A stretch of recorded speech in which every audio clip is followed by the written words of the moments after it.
And now I'm going to enter, if there are no questions, on the second part of the talk, which I think is going to be more interesting, which is how the software is done and how you can use it if you want, and how you can deploy it elsewhere if you want. Everything is based on Grimoire Lab, which is of course a free open source software, and is produced mainly by the company in collaboration with some specific people who have contributed. Grimoire Lab is a very simple architecture in the end. On the one side you have the repositories, Git, mailing lists and stuff, and we have Perceval. Perceval is basically the data retriever. It can retrieve data from like 20 different data sources sort of related to software development. In your case, that's Gerrit, Git and Bugzilla. Perceval gets the information, produces JSON documents from it, which basically include all the information that you have in the original data source, and stores those in Elasticsearch. We call that the raw index, because it tries to keep all the information that is in the repository. The reason for that is that once it is in the database, it's much more easy to work with it. You don't have to go to Git every time you need something. You have the information in Elasticsearch. You don't need to go to Gerrit and ask, you have everything in Elasticsearch. Perceval can work incrementally, so that they can run now and in 10 minutes from now. And it gets the difference from now. So it's very efficient from that point of view, so that you can basically put it in a cycle and retrieve everything new in the repository. Then we have Grimoire Elk. Grimoire Elk takes those raw indexes with all the information and produces indices specific for Kibana. Basically, those are summaries of the activity, and in those cases, we try to produce the information that we want to represent in Kibana. Again, Grimoire Elk is storing the new index in Elasticsearch, and in the end, we have a soft fork of Kibana, which we call Kibir, which basically gets information from Elasticsearch and produces what you saw in the first part of the talk.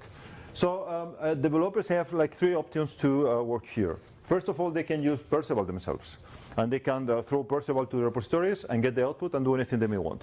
They are writing in Python, so it's very easy to write simple Python programs to use Perceval. So for instance, in most data sources, what you get is a Python generator that you can just call in a loop, and you get all the activity, all the things in the repository.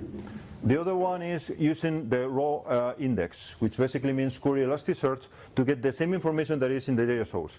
But you don't need to have real access to the data source. You don't need to go against the infrastructure, because usually the infrastructure is not designed to for people to download everything in it and stuff like that. So that's why you can access Elasticsearch. And the third one is go to the enriched indexes. For most things, probably enriched indexes are good enough. And they are already prepared for being queried and so on, and are more comfortable to use. You can find more information about Grimoire Lab in grimoirelab.github.io, and there you have access to all the components, to all the source code, of course, and to some documentation. Most of the components are here. Some of them I already talked about. Perceval is the one retrieving information from the repositories. Sorting Hat is the one dealing with affiliation. So it tries to store affiliation for every person and tries to do unique identities. Unique identities means converting identities to persons, because you know that persons use different identities in different data sources and even in the same one. For instance, people change email addresses. So Sorting Hat tries to keep that, track of that, and it uses some heuristics and can also be fed with manual information, let's say, for instance, GitDM files or other files that include information about affiliation. Grimoire Elk is the one enriching the information and producing the Kibana indexes. Arthur is now on beta, and it's designed to orchestrate everything, so it's designed to deal with thousands of repositories at the same time. If you are only dealing with tens of them, probably you don't really need Arthur. Kibitor is the fork of Kibana. And panels is the information, the configuration of Kibana. I mean, the real information, the list of visualizations and so on that you have in the dashboard. So it's basically configuration for Kibitor. There are some more elements in the works, but for now, it's basically that. This is the list of backends that Perceval and Grimoire Elk are supporting right now. There you can see that you have the ones that you have, but you have all the things like, I don't know, Meetup, Fabricator, Papermail, Stack Exchange, SappyVote, Gmain, and many others.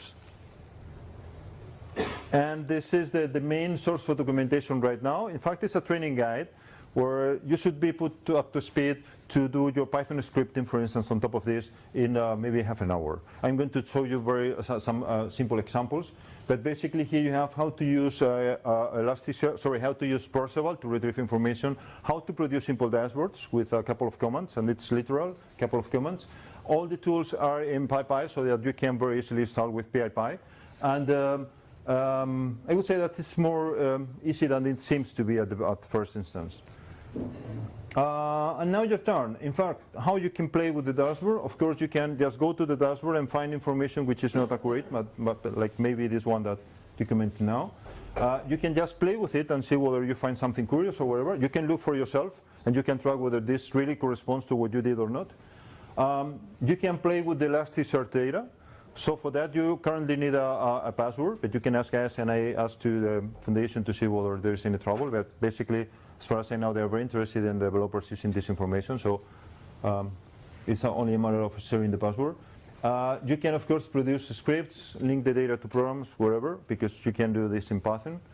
And you can, of course, collaborate to improve your more lab if you want, or if you spot any problem, or tell us so that we can improve it. And of course, you can report bugs, etc. And so 3 specific examples of how to use the data. So the first one is very simple, and it's just downloading the data from the UI itself. In tables, you have this, which basically means retrieve all the data from the table in CSV format. You know that CSV can be easily exported to a script or exported to a spreadsheet, for instance, to LibreOffice. And you can show all that information in it. This is probably the most simple one, but you need to have the table that you need. But if you are looking like information like or participation by organization or participation by developer or stuff like that, you already have the table. This second one is requires access to the database, and this is the most simple one, is how to access with curl. I mean, Elasticsearch has a very simple HTTP interface or REST interface, and then you can use curl or similar tools just to access the data. The only stuff here is to know about the Elasticsearch query language, which is not that difficult anyway. So this is a very simple query. You can see the query up there, which is basically saying, I'm going to mark on my screen, this is the Elasticsearch instance, so you have to substitute this for the Elasticsearch for the dashboard.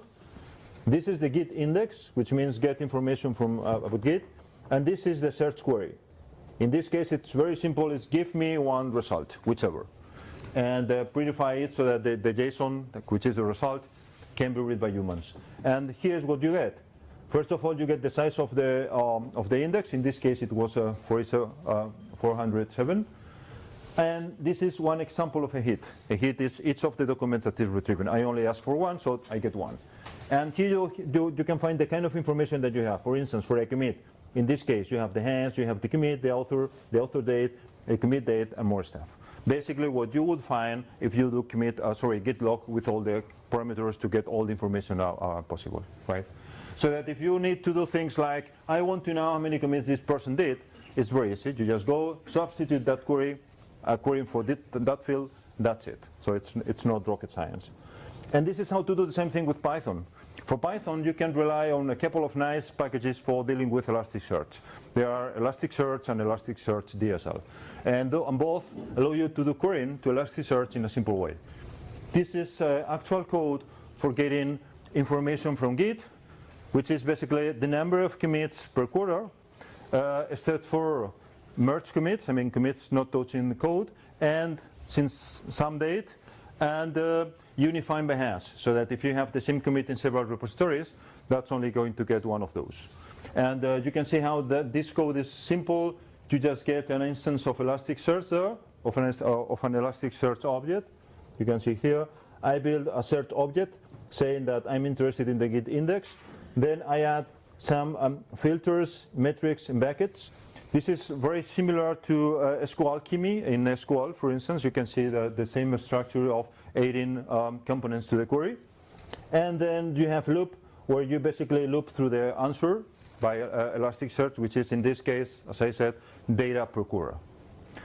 And if you want to have a try at something quite similar done with the same software for random repositories in GitHub, you can use cauldron.io.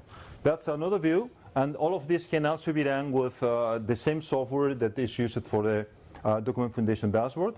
But the only thing is that here, for free, you can go and analyze any GitHub organization that you may want. So you only have to go there. We need to your GitHub account because the GitHub API uses a token, and we need to use your token. But otherwise, you can get a complete dashboard for that project. That's only if you want to play a bit with the tools without actually having to install the tools. And enjoy. So this is the link to the software. This is the link to your dashboard. And that's all from my side. I don't know if you have questions or comments or anything else. Do you guys want me to finish or what? Okay, I have a scarf for if somebody makes a question, even what's the time or wherever. So, not even though? Okay, you got the scarf. So what's the most interesting thing that you found so far?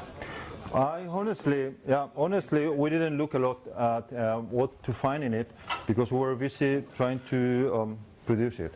For this talk, I was looking at it, and maybe what surprised me a bit more is the structure that you have in Bugzilla. Because it seems that my personal impression by looking at the data, it seems that either a bug is fixed in, say, a couple of months, or it sits there forever.